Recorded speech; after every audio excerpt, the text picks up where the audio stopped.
এই মুহূর্তে ট্রাইব্যুনালে আছেন আমাদের স্পেশাল করেসপন্ডেন্ট হাসান জাভেদ। সরাসরি যাচ্ছি তার কাছে। জাভেদ, ট্রাইব্যুনালে নতুন চিফ প্রসিকিউটর নিয়োগ হলো এবং ট্রাইব্যুনালের আজকের কার্যক্রম সম্পর্কে কি খবর রয়েছে আমাদেরকে জানান।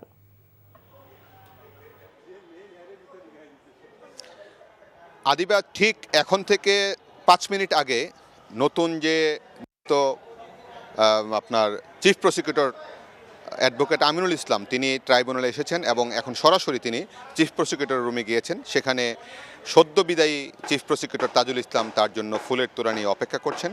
সেখানে তাদের মধ্যে একটা ফুল শুভেচ্ছা বিনিময় হবে। তারপর তাজুল ইসলাম চলে যাবেন, তিনি দায়িত্ব নেবেন।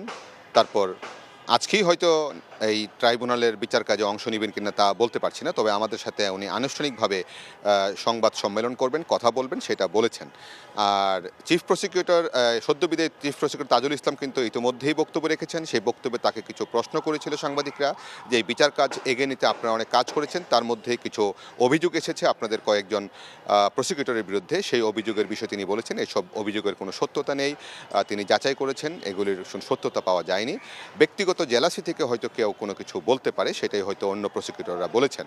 এবং অন্য প্রসিকিউটর যেমন ABM সুলতান, ট্রাইব্যুনালের প্রসিকিউটর, তিনি কিন্তু ফেসবুকের একটি কমেন্টসে সেখানে বলেছেন যে ট্রাইব্যুনালের যে প্রসিকিউটর তামিম, তার কাছে একজন SI বজলুল তার ওয়াইফ একটি ব্যাগ নিয়ে এসেছিল এবং সেটা ইঙ্গিত করেছেন যে ব্যাগের ভিতরে টাকা ছিলেন, এরকম একটি ব্যাপার তিনি বলেছেন এবং এখানে কিছুটা দুর্নীতি হয়েছে সেই আভাস দিয়েছেন।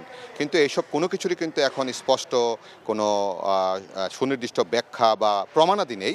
এখন অভিযোগ উঠছে, সেই প্রেক্ষিতে এখন চলছে। এখন দেখা যাক কী হয়। আর আজকে ট্রাইব্যুনালের একে যে বিচার কাজ হয়েছে, শতাধিক গুম ও হত্যার অভিযোগে সাবেক সেনা কর্মকর্তা জিয়াউল আহসানের বিরুদ্ধে যে সাবেক সেনা প্রধান ইকবাল করিম ভুইয়া সাক্ষ্য দিয়েছিলেন, তাকে দ্বিতীয় দিনের মতো জেরা করেছেন তার আইনজীবীরা এবং আগামী রবিবার তাকে অবশিষ্ট জেরা করা হবে। এবং জেরার এক পর্যায়ে তিনি বলেছেন যে জিয়াউল আহসানকে যে তিনি সিরিয়াল কিলার বলেছিলেন, সেইটা কিসের ভিত্তিতে বলেছেন। তিনি বলেছেন যে বিভিন্ন পর্যায়ে কথাবার্তা বলে তিনি জেনেছেন যে জিয়াউল আহসান খুন খারাপি করেছেন, সেই জন্য তিনি তার ব্যক্তিগত মতামত হচ্ছে যে তিনি সিরিয়াল কিলার বলেছেন। তো এসব বলে আজকের মতন জেরা শেষ হয়েছে। এখন রোববার বাকি জেরা হবে। এইটুকু ছিল আজকে এখন পর্যন্ত।